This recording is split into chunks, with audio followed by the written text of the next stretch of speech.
is the future of Virat Kohli and Rohit Sharma that you see?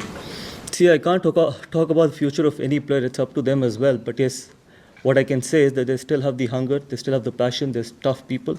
And hopefully they can continue to take Indian cricket forward. But ultimately, as we all know, that whatever they plan, they will plan for the best interest of Indian cricket. Gautam, आप as a player खुद इस stage से गुजरे हैं जब आप 35-36 में होते हैं, आपको लगता है कम बैक करेंगे, लेकिन टीम अलग ढंग से सोचती है. ऐसे में एज ए कोच क्या आपकी माइंडसेट जो आप गेम को छोड़ कर आए हैं डिफरेंट है कि कैसे वो मुश्किल होता है? जो बात श्रीराम ने पूछी कि कोच को पूरी टीम के फ्यूचर को देखना उस लिहाज से.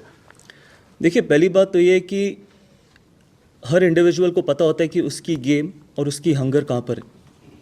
वो सबसे इम्पॉर्टेंट चीज़ है किसी भी स्पोर्ट के लिए और किसी भी प्रोफेशन के लिए. ऐसा नहीं है कि सिर्फ स्पोर्ट के लिए कि आप कितने हंगरी हैं, आप कितने पैशनेट और आप क्या आपके कंट्रीब्यूशन से टीम आगे जा रही है या नहीं जा रही. बिकॉज अल्टीमेटली ये ना मेरी टीम है ना आपकी टीम है, देश की टीम है. मेरा मानना है कि जैसे मैंने कहा है कि वहाँ पर हमारे ड्रेसिंग रूम में बहुत ऑनेस्ट खिलाड़ी हैं, बहुत ऑनेस्ट लोग हैं जो जानते हैं कि उनमें कितना हंगर है, वो क्या उनके कंट्रीब्यूशन से इंडियन टीम आगे जा सकती है. बट हाँ, जहाँ तक मेरा सवाल है, मेरी सबसे बड़ी जिम्मेदारी ये है कि I have to be fair to everyone in that room, not only 1 or 2 individuals. अगर मैं सिर्फ 2 या 3 इंडिविजुअल्स के साथ फेयर हूँ और बाकियों के साथ नहीं हूँ तो then I am being dishonest to my job. तो चाहे वो खिलाड़ी अभी तक जिसने डेब्यू नहीं किया, चाहे वो खिलाड़ी हो जिसने 100 टेस्ट मैच खेले हो, मेरा सिंपल एक मकसद है मेरे जॉब का कि I have to be absolutely fair and equal to everyone. Coach Gautam, Rohit Sharma ने इस मैच में नहीं खेला और उन्होंने ब्रॉडकास्टर से बात करते हुए कहा कि उनके रन नहीं आ रहे, इसलिए उन्होंने ऑप्ट आउट किया. दूसरे टीम में बहुत सारे आउट ऑफ फॉर्म प्लेयर्स हैं, तो क्या भविष्य में भी ऐसा देखने को मिलेगा अक्रॉस फॉर्मेट्स की जो भी आउट ऑफ फॉर्म है वो खुद भी ऑप्ट आउट कर सकते हैं?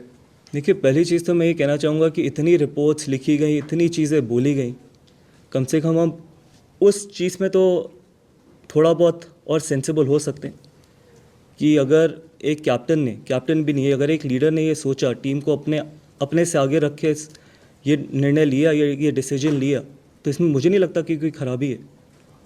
तो बहुत चीज़ें कही गई, बहुत चीज़ें बोली गई. तो आई थिंक अल्टीमेटली इंडिविजुअल्स वहाँ पे बैठे हैं, लेकिन सबसे इंपॉर्टेंट वहाँ पर टीम है, सबसे इंपॉर्टेंट देश है. तो मेरा मानना है कि आई थिंक बाकी सारे लोग भी, चाहे वो मुझसे शुरुआत होकर जितने भी खिलाड़ी हैं, सबको टीम को आगे रखना चाहिए एज़ कम्पेयर टू अपने इंडिविजुअल इंटरेस्ट को. और वो रोहित शर्मा ने करके दिखाया. हमने अकाउंटेबिलिटी की बात करी थी और वो शुरुआत टॉप से होती है और वो शुरुआत रोहित शर्मा ने ली है पिछले मैच की.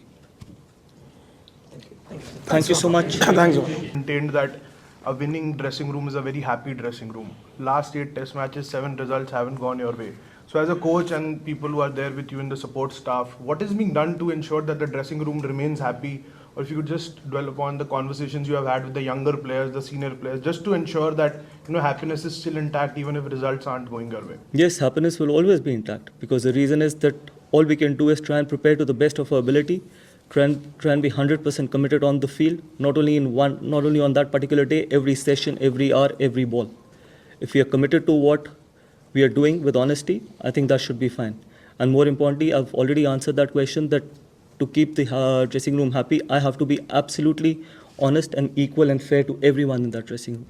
I know we haven't got the results and it is frustrating. I'm not saying that it's not frustrating. It is challenging, but whatever we can do with the best interest of Indian cricket, that will continue to happen in that dressing room. Final interaction with Virat Kohli, Melbourne, when they made contact near the pitch. See, I'm sure that's why he's playing Test cricket.